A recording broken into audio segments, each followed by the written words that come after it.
C'est vrai, n'est-ce pas, que la vie, dans toute sa splendeur chaotique, nous réserve des surprises, des moments qui nous arrêtent net, nous laissant à bout de souffle, incertains, perdus. Perdre nos parents, ces piliers d'amour et de conseils, est peut-être l'un des moments les plus bouleversants. C'est une douleur incomparable, un vide qui résonne de souvenirs à la fois doux, amers et joyeux. Mais, et c'est un grand mais, même au plus profond du chagrin, il y a de l'espoir. Il existe un chemin à suivre, un moyen de traverser le deuil et d'en ressortir plus fort, plus connecté à nous-mêmes et au monde qui nous entoure. Aujourd'hui, nous allons parler de ce voyage, d'apprendre à vivre, vraiment vivre, après une perte si profonde. Soyons clairs, mes amis, le deuil n'est pas un long fleuve tranquille. C'est confus, c'est imprévisible, c'est comme un océan, avec des vagues de tristesse, de colère et même de culpabilité qui viennent s'écraser sur le rivage de nos cœurs.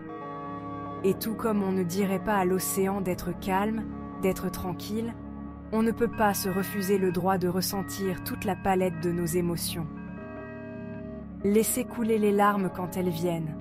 Autorisez-vous à ressentir la colère, la frustration et même les moments de joie lorsque les souvenirs vous submergent. Ne jugez pas votre deuil, ne le comparez pas à celui des autres. Votre voyage est le vôtre et uniquement le vôtre. Nous ne sommes pas censés traverser les épreuves de la vie seuls.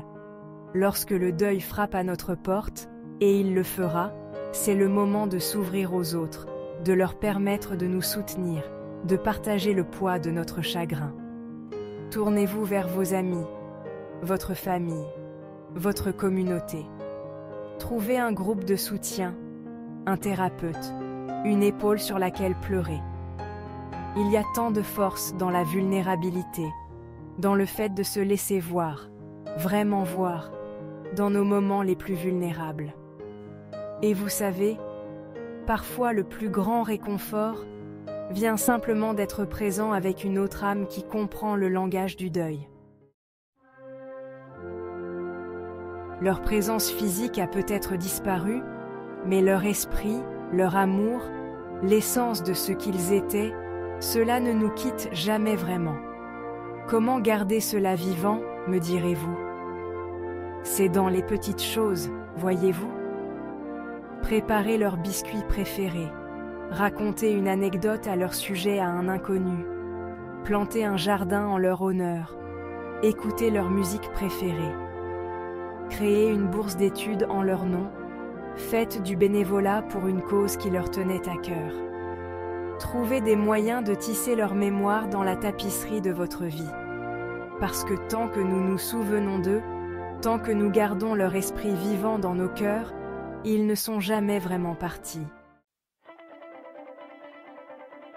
Vous savez, parfois la croissance la plus profonde naît de la douleur la plus profonde. C'est dans ces moments de perte immense que nous découvrons souvent une force que nous ne soupçonnions pas. Pensez à vos parents, à leurs espoirs et à leurs rêves pour vous. Y avait-il des choses qu'ils vous ont toujours encouragé à faire, des passions qu'ils ont cultivées en vous? Il est peut-être temps de reprendre vos pinceaux, de vous lancer dans cette entreprise, d'écrire ce livre. Il est peut-être temps de faire enfin ce voyage, d'apprendre cette langue, de vivre pleinement la vie. Que leur héritage soit le vent qui vous pousse vers l'avant. Il est facile de s'oublier lorsque l'on est en deuil, n'est-ce pas? Mais voici la vérité, mes amis. Prendre soin de soi n'est pas égoïste, c'est essentiel. Il s'agit d'honorer le vaisseau qui nous porte à travers ce voyage qu'est la vie. Alors, nourrissez votre corps d'aliments sains, bougez d'une manière qui vous fait du bien, dormez suffisamment.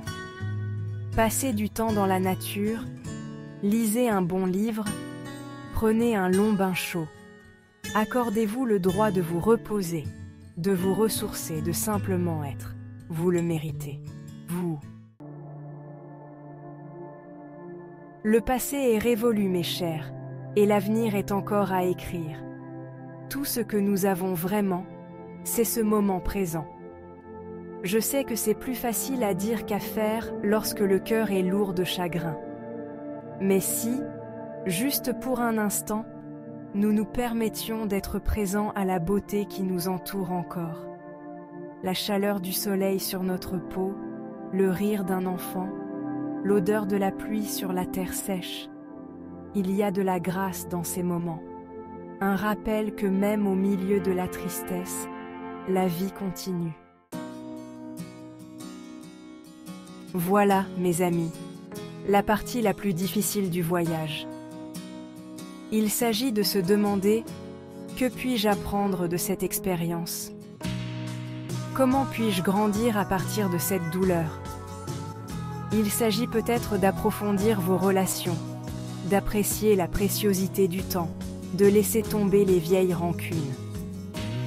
Il s'agit peut-être de découvrir une force que vous ne vous connaissiez pas, une capacité de compassion que vous n'auriez jamais cru possible. Les réponses viendront en temps voulu. Gardez simplement votre cœur ouvert aux possibilités. Perdre un parent, c'est comme perdre une partie de soi-même, c'est vrai. Mais c'est aussi l'occasion de redéfinir qui nous sommes, de puiser dans notre propre force, de vivre une vie qui honore leur mémoire de la plus belle manière qui soit. C'est un voyage, mes amis, un voyage semé d'embûches. Soyez indulgents envers vous-même, acceptez les vagues du deuil et souvenez-vous que vous n'êtes pas seul. Il y a de l'espoir, il y a la guérison et il y a un amour qui transcende même la plus grande des pertes.